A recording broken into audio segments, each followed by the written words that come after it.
നമസ്കാരം. Penta daily market റിപ്പോർട്ടിലേക്ക് എല്ലാവർക്കും സ്വാഗതം. ഇന്ന് മാർക്കറ്റിൽ നല്ല രീതിയിലുള്ള ഒരു വോളറ്റാലിറ്റി ഉണ്ടായിരുന്നു. ഇതിന്റെ പ്രധാനപ്പെട്ട കാരണം എല്ലാവർക്കും അറിയാം.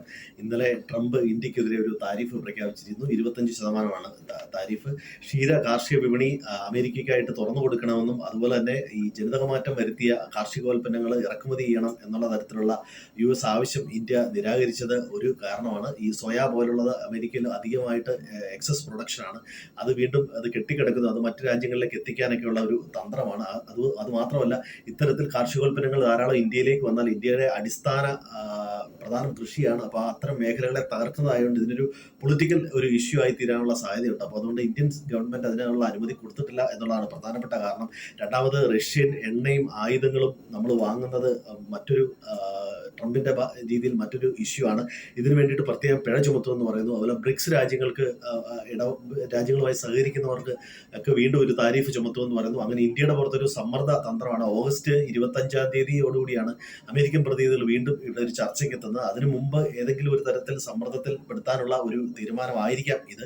അപ്പൊ അത്തരത്തിൽ ട്രംപിന്റെ തീരുമാനം തന്നെയാണ് മാർക്കറ്റിന് ഇനിഷ്യലി ഏതാണ്ട് ഈ 24,635 വരെ നിഫ്റ്റിക്ക് ലോ വന്ന് അവിടുന്ന് തിരിച്ചു കയറി 24,956 വരെ പോയി. ഏതാണ്ട് 1,100 പോയിന്റിന്റെ ഒരു ട്രേഡിംഗ് ആണ് സെൻസെക്സിൽ നടന്നത്. നിഫ്റ്റി 24,678 ഏതാണ്ട് 86 പോയിന്റ് നഷ്ടപ്പെട്ടാൽ 0.35% ആണ് താഴെ ഡൗൺ ആയത്. സെൻസെക്സ് 81,185 296 പോയിന്റ് ആണ് നഷ്ടം വന്നത്. 0.36% ആണ്. പ്രധാനമായിട്ടും HUL, ICICI ബാങ്ക്, ITC എന്നീ സ്റ്റോക്കുകളാണ് ഈ മാർക്കറ്റിന്റെ താഴെ നിന്നുള്ള കയറ്റത്തിൽ പ്രധാനമായിട്ടുള്ള പങ്ക് വഹിച്ചത്.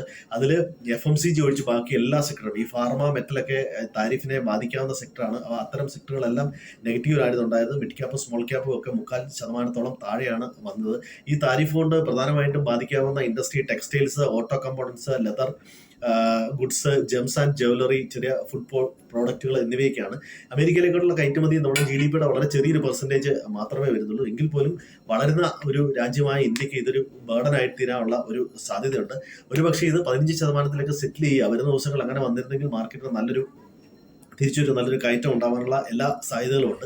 അതുപോലെ തന്നെ US വ്യാപാര കമ്മി കുറയ്ക്കുക എന്നുള്ളതൊക്കെയാണ് അവരുടെ പ്രധാന ലക്ഷ്യം. അവിടെ അത്രയ്ക്ക് ഏറ്റവും കൂടുതൽ കടമുള്ള രാജ്യമാണ്. അവർ ക്രൈസിസ് നേരിടുന്നുണ്ട്. അതിൽ നിന്ന് ഓവർകം ചെയ്യാനുള്ള ഒരു രീതിയിലാണ് ഇത്തരത്തിൽ താരിഫ് പ്രഖ്യാപിക്കുന്നത്. ദക്ഷിണ കൊറിയയ്ക്കായിട്ട് 15%, ബ്രസീലിന് 50% താരിഫ് ഇതുവരെ ചുമത്തിയിട്ടുണ്ട്. US ചൈന തമ്മിലുള്ള ട്രേഡ് ഡീലും ഇപ്പോൾ പരാജയപ്പെട്ടിട്ടുണ്ട്.